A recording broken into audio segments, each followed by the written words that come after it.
Hello అండి. కాశీకి job ఇప్పించి గ్రాని దగ్గర మంచి మార్కులు కొట్టేయాలి అనుకుని జ్యోత్స్న పారిజాతాన్ని తీసుకొని శ్రీధర్ ఇంటికొస్తుంది. డ్రైవర్‌గా కార్తీక్ అయితే వస్తాడు. కార్తీక్ బయటే ఉండిపోతాడు. లోపలికి వెళ్ళడు. లోపలికి వీళ్ళిద్దరూ వెళ్ళిన తర్వాత కొంతసేపయితే మాట్లాడుకుంటారు. అప్పుడే కాశీతో "నీకు జాబ్ పోయింది. చాలా రోజులయింది కదా! జాబ్ రాలేదు.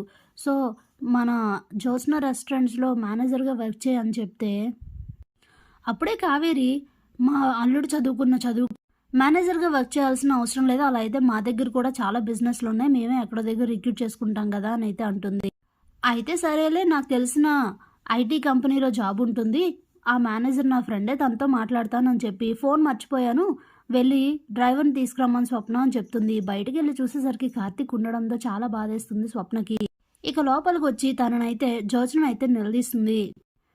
ఇంత దారుణంగా ఎప్పుడు మారిపోయావు నువ్వు అని అడుగుతూ ఉంటే, ఇంతలో జ్యోత్స్న హ్యాండ్ బ్యాగు, ఫోను తీసుకొని లోపలికొస్తాడు కార్తీక్. ఇక కార్తీక్‌ని చూసిన తర్వాత శ్రీధర్ కూడా జ్యోత్స్ననైతే చాలా మాటలంటాడు. "వాడు నీకు ముందుగా బావ, అంతకుమించి నా కొడుకు. అలాంటిది తనని తక్కువ చేసి చూస్తావా?" అంటూ చెడమడ తిట్టేస్తాడు. ఇక సరేలే, ఐటీ కంపెనీ వాళ్ళతో మాట్లాడతానని అంటూ ఉంటే, నాకెవరి జాబు, ఎవరి రికమెండేషన్‌లు అవసరం లేదని చెప్తాడు కాశీ. ఇంతలోనే ఇంట్లో దీప కళ్ళు తిరిగి పడిపోవడంతో సుమిత్రకి ఏం చేయాలో తెలియక కార్తీక్‌కి ఫోన్ చేసి చెప్తుంది. వస్తున్నాననైతే చెప్తాడు కార్తీక్. ఇక ఇక్కడ ఆ విషయం తెలియగానే అందరూ కంగారు పడుతూ ఉంటారు.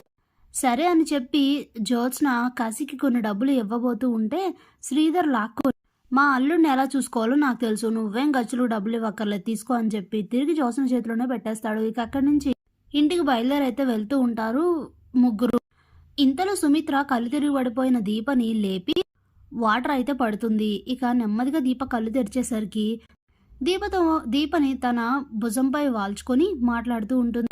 ఈ క్రమంలో నేను ఏం చేయాలో తెలియక కార్తీక్‌కి ఫోన్ చేశాను. అప్పుడే నాకు అర్థమైంది నువ్వు రాత్రి నుంచి ఏం తినలేదని.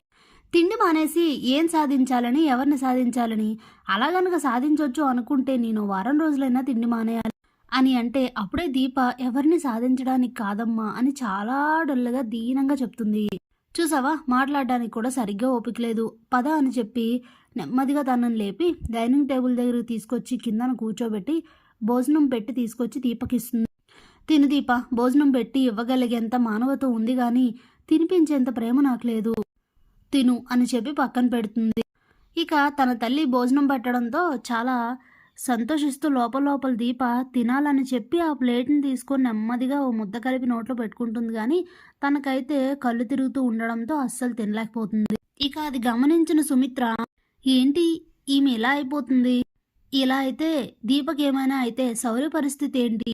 అసలు ఏంటో ఈ మనుషులు" అని అనుకుంటూ, "ఇలా ఇవ్వు" అని చెప్పి తీసుకొని సుమిత్ర ముద్ద కలిపి నోట్లో అయితే పెడుతూ ఉంటుంది దీపకి. ఇక దీప అదంతా గమనిస్తూ చాలా ఎమోషనల్ అవుతుంది. ఇక అలానే "ముందు తిను" అని చెప్పి తనకు తినిపిస్తూ ఉంటుంది. ఇంతలోనే లోపల నుంచి శివనారాయణ, దశరథ్ ఇద్దరూ వచ్చి దూరం నుండి చూస్తూ ఉంటారు. అప్పుడే బయట నుంచి కార్తీక్, జ్యోత్స్న, పారిజాతం ముగ్గురు వస్తారు. ఆ దృశ్యాన్ని చూసి కార్తీక్ హ్యాపీగా ఫీల్ అవుతాడు. కానీ జ్యోత్స్నకైతే ఒళ్ళు మండిపోతూ ఉంటుంది. నిప్పులు చెరిగేస్తూ ఉంటుంది జ్యోత్స్న. వెంటనే సుమిత్ర వాళ్ళ దగ్గరకు వచ్చి, "మమ్మీ, నువ్వేం చేస్తున్నావో అర్థమవుతుందా?" అని అంటుంటే, "2 నిమిషాలు మాట్లాడకుండా ఉంటావా జ్యోత్స్న? కాసేపు" అని చెప్పి గట్టిగా ఒక గసిరేసరికి సైలెంట్ అయిపోతుంది. అసలు ఈ అమ్మ ఏంటి, దీపకి తినిపించడం ఏంటి, ఈ పాజిటివ్ ఒపీనియన్ ఏంటి అనుకుంటూ షాక్ అయిపోతూ ఉంటుంది జ్యోత్స్న. ఇంతలో దీపకి అన్నం తినిపించిన తర్వాత ఇక కార్తీక్‌ని పిలిచి లోపలికి తీసుకొని వెళ్ళి కాసేపు తనకి రెస్ట్ తీసుకోమని చెప్తుంది. ఇక దీపం తీసుకొని లోపలికి వెళ్ళిపోతాడు కార్తీక్. అప్పుడే జ్యోత్స్న, "ఏంటి మమ్మీ, అన్నీ మర్చిపోయావా? అన్నీ మర్చిపోయి దీపం మీద మళ్ళీ ప్రేమ పుట్టుకొచ్చిందా నీకు? అంటే నీ మాంగళ్యం కన్నా నీకు దీప ఎక్కువ" అని మాట్లాడేసరికి ఇక చాలా కోపం వస్తుంది సుమిత్రకి. లాగిపెట్టి ఒకటి జ్యోత్స్నని కొట్టి, "ముందు వెనక ఏమీ ఆలోచించవా జ్యోత్స్న? ఏ మనిషి మీదైనా మనకి ఎంత కోపమైనా ఉండొచ్చు. కానీ పరిస్థితులను బట్టి దాని ప్రభావం అనేది మార్చుకోవాలి. ఇంట్లో ఎవరూ లేరు, దీప కళ్ళు తిరిగి పడిపోయింది. అప్పుడు ఒక మనిషిగా మానవత్వం ఉండదా? నువ్వైతే అలానే వదిలేస్తావా? నువ్వు వదిలేసినా వదిలేస్తావు, అలాంటి దానివే. దీప పరిస్థితి చూసిన తర్వాత తట్టుకోలేకపోయాను, అందుకే తనని చూసుకున్నాను. తప్పేంటి? జరిగినవి ఎలానో జరిగాయి. జరిగిన వాటి వలన వచ్చిన కోపం అలానే ఉంది. కోపానికి దీనికి సంబంధం ఏంటి? దీప ఆరోగ్యం మీదనే తన కూతురు జీవితం ఆధారపడి ఉంటుంది.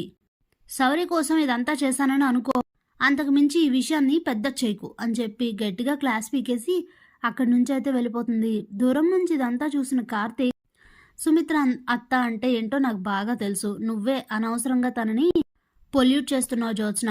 ఎప్పటికైనా సరే అసలైన సుమిత్ర అత్తే అంటే ఏంటో బయటపడుతుందని నాకు తెలుసు. ఇగో ఇలాంటి సందర్భాలు వచ్చినప్పుడే అలా బయటపడుతూ ఉంటుంది. మొత్తానికి నా మరదలు వాళ్ళ అమ్మ చేతి ముద్ద తినింది, ఎంత హ్యాపీగా ఫీల్ అవుతుందో అనుకుంటూ ఉంటాడు. జ్యోత్స్నకు మాత్రం ఒళ్ళు మండిపోతూ ఉంటుంది జరిగిన సిచ్యువేషన్కి. Thanks for watching.